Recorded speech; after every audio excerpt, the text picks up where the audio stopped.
blow. So no. No. How much David Hess is in the character of Alex? Are you asking whether I'm an angry sociopath? Well, you always bring something to it. I played rugby. I got to a pretty high level of professionalism. I captained the U.S. team, which was then split into two sides, to the east and the west, for a while, and I captained my own club. And I think if you were to describe me, my rugby playing, you would say that I could take over the game. Literally take over the game with my energy and my force. Sometimes I didn't bring myself to the game. I mean, that happens with everybody. So it's like the same thing as taking over a movie.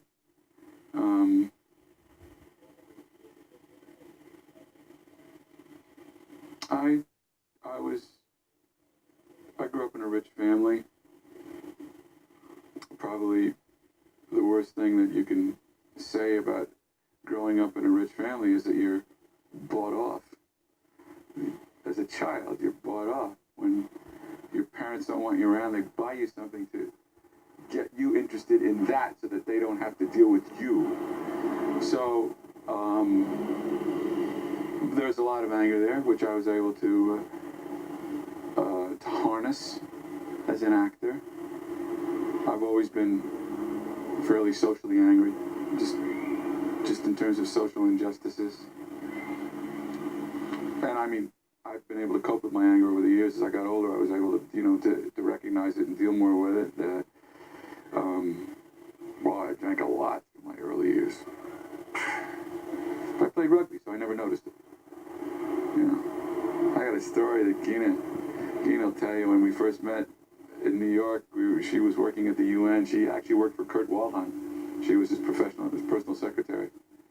And I was playing rugby at the time and writing songs, and we were living together uptown on the east side. And I was doing two-a-days, which are workouts.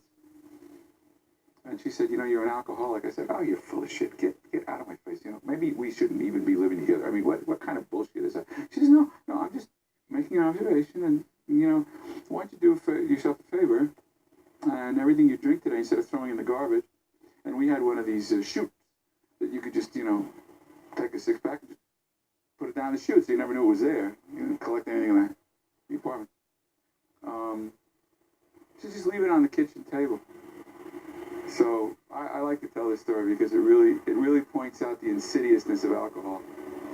And there were 2 bottles of wine and 2 six-packs of beer on the table in the next 24 hours. Now that, my friend, is alcoholism. Remember, no matter what you want to say. Can you cope with it? Sure. If you're working out all the time, you don't feel it because it's going through your system. The alcohol stays there, the alcohol level, but you're sweating out most everything else. So that, that's a very good indication of the way we live in excess. That was totally in excess and not anything that I was aware of because I was getting rid of it mostly by working out and everything.